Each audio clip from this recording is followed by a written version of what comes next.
گزشتہ جمعے تک رسول اللہ صلی اللہ علیہ وسلم کی عمر مبارک 6 سال تک کے حالات و واقعات کہ آپ پیدا ہوئے والد کا سایہ نہیں،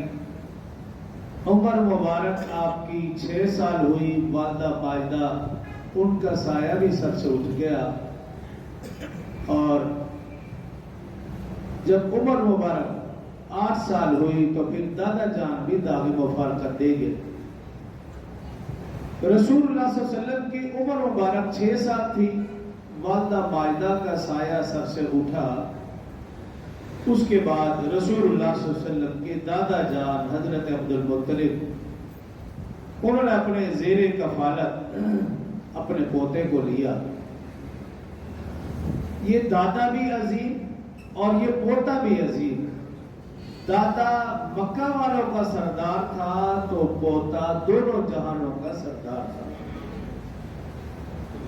حضرت عبد المطلب کی عمر مبارک اس وقت مختلف روایات ہیں، بعض میں ہے کہ 70 سال، بعض میں 80 سال، بعض میں 100 سال، بعض روایت میں 120 سال تک عمر کا بتایا گیا۔ جب رسول اللہ صلی اللہ علیہ وسلم حضرت عبد المطلب کے زیر کفالت ہے، حضرت عبد المطلب کی عمر مبارک 120 سال کے لگ بھگ، رسول اللہ صلی اللہ علیہ وسلم ان کے زیر کفالت ہے۔ حضرت عبد المطلب دراز قد، حسین و جمیل اور ایسی دلکش شخصیت کے مالک تھے کہ جو شخص بھی ایک مرتبہ آپ کو دیکھتا یا آپ سے محو گفتگو ہوتا وہ آپ کا گرویدہ ہو جاتا۔ حضرت عبد المطلب رسول اللہ صلی اللہ علیہ وسلم سے بے پناہ محبت فرماتے تھے۔ ان کی محبت کا اندازہ آپ اس سے لگا سکتے ہیں کہ حضرت عبد المطلب کے لیے مکہ خانہ کعبہ کے سائے میں ایک تخت لگتا تھا، خانہ کعبہ کے سائے میں،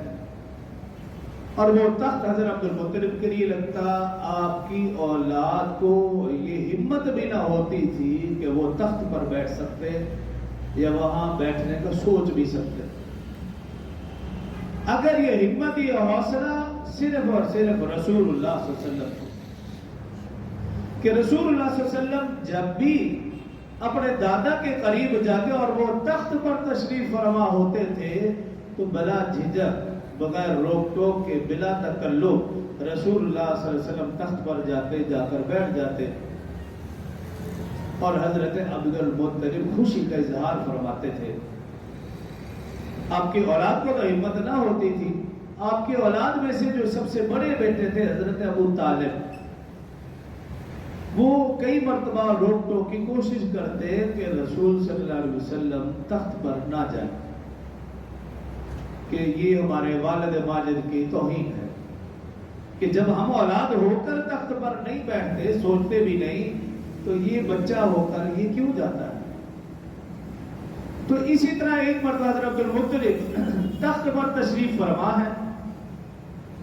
رسول اللہ صلی اللہ علیہ وسلم تشریف لائے، بغیر روک ٹوک کے جب جانے لگے تو حضرت ابو طالب نے انہیں پکڑ لیا اور روکنے کی کوشش کی، بھی بیٹھ جاؤ ادھر ہی۔ حضرت عبد المطلب نے جیسے ہی دیکھا تو بیٹے کو اشارہ کیا، حضرت ابو طالب کو بھی، اس کو چھوڑ دو، آنے دو، اور پھر یہ جملہ ارشاد فرمایا کہ کائنات کے رب کی قسم یہ میرا پوتا بڑی شان و شوکت والا ہے، یہ ایسا شان و شوکت والا ہے، یہ ایک تخت کیا، اس کی ایک ادا پر اس طرح کے ہزاروں تخت بھی قربان کیے جا سکتے ہیں۔ اور رسول اللہ صلی اللہ علیہ وسلم کو اپنے پاس بٹھاتے اور خود فرمایا کرتے تھے کہ جب یہ بچہ میرے پاس بیٹھتا ہے اللہ پاک میرا شرع صدر فرما دیتے ہیں، بڑے بڑے الجھے ہوئے مسائل بھی اللہ حل فرما دیتے ہیں اس بچے کے بیٹھنے کی برکت سے۔ اور جب وہ بچہ بیٹھتا آپ اس کو اپنے دائیں طرف بٹھاتے، وقفے وقفے سے حضرت عبد المطلب اس کی پیشانی کو چومتے، اور جب بھی کوئی بات ارشاد فرمانے لگتے رسول اللہ صلی اللہ علیہ وسلم کی پشت پر ہاتھ پھیرتے رہتے، بار بار، خاص طور پر جب بھی کوئی بات ارشاد فرمانی ہو پہلے ہاتھ پھیرتے، پھر حضرت عبد المطلب گفتگو کا آغاز تھا. یہ ان کا طریقہ تھا. اور فرماتے تھے کہ جب بھی کوئی مجھ سے بات پوچھتا تھا